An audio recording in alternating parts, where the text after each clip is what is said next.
Selamat datang di channel Langkah Baru, tempat kita ngobrol santai, refleksi, dan belajar bareng tentang diri sendiri.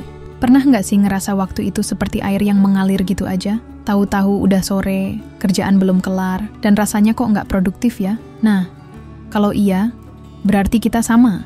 Aku dulu tipe yang rajin banget bikin to-do list. Tapi ya gitu, makin banyak ditulis, makin bingung mulai dari mana. Ujung-ujungnya, semua dicicil tapi nggak ada yang kelar. Sampai akhirnya aku kenalan sama satu metode yang simple tapi ngaruh banget. Namanya time blocking. Ini bukan cuma nyatet tugas, tapi ngejadwalin waktu kita biar hidup makin teratur. Awalnya sih aku skeptis, tapi begitu dicoba, ternyata waktu kayak jadi lebih nyata. Aku nggak lagi lompat-lompat tugas, nggak lagi buka HP tiap 5 menit. Rasanya kayak punya kendali penuh atas hariku sendiri. Jadi gini, time blocking itu metode mengatur waktu dengan cara memblok waktu khusus untuk setiap aktivitas tertentu. Jadi, bukannya cuma nulis daftar tugas, tapi kamu juga tentuin kapan persisnya tugas itu mau kamu kerjain. Ibaratnya, kamu lagi bikin jadwal super detail buat diri sendiri. Misalnya, jam 9 sampai jam 11 pagi itu buat fokus ngerjain laporan, jam 1 siang sampai jam 2 sore buat meeting, dan seterusnya. Kenapa sih ini penting banget? Karena dengan time blocking, kamu jadi punya peta jalan yang jelas buat hari kamu. Nggak ada lagi tuh bingung. Mau mulai dari mana? Atau tiba-tiba udah jam makan siang tapi kerjaan penting belum disentuh. Kamu jadi lebih fokus, lebih terarah, dan yang pasti, lebih produktif. Ini juga bantu kita ngurangin kebiasaan multitasking, yang kadang malah bikin kita nggak maksimal.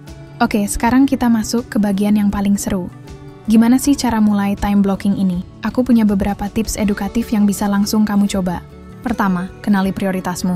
Sebelum ngeblok waktu, kamu harus tahu dulu apa aja tugas yang paling penting dan mendesak.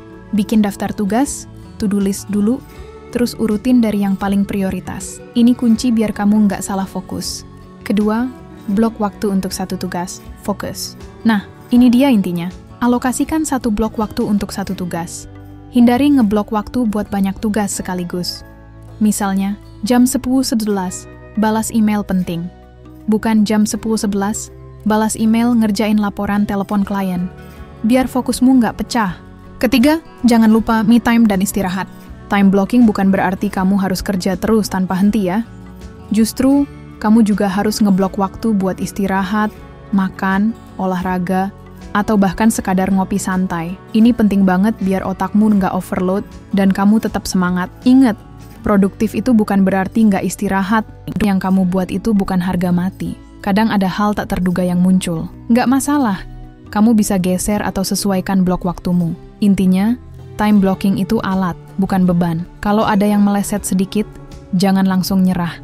Kelima, evaluasi dan sesuaikan.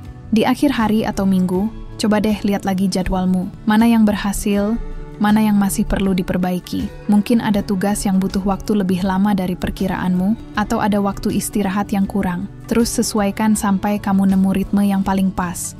Jadi, time blocking ini bukan cuma tentang mengatur waktu, tapi juga tentang mengatur energi dan fokusmu. Dengan time blocking, kamu bisa lebih mengontrol hari-harimu, mengurangi stres, dan yang paling penting, punya lebih banyak waktu buat hal-hal yang benar-benar kamu inginkan.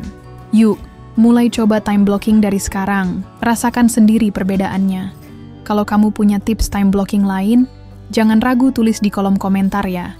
Jangan lupa like, share, dan subscribe kalau kamu suka video ini. Sampai jumpa di video selanjutnya.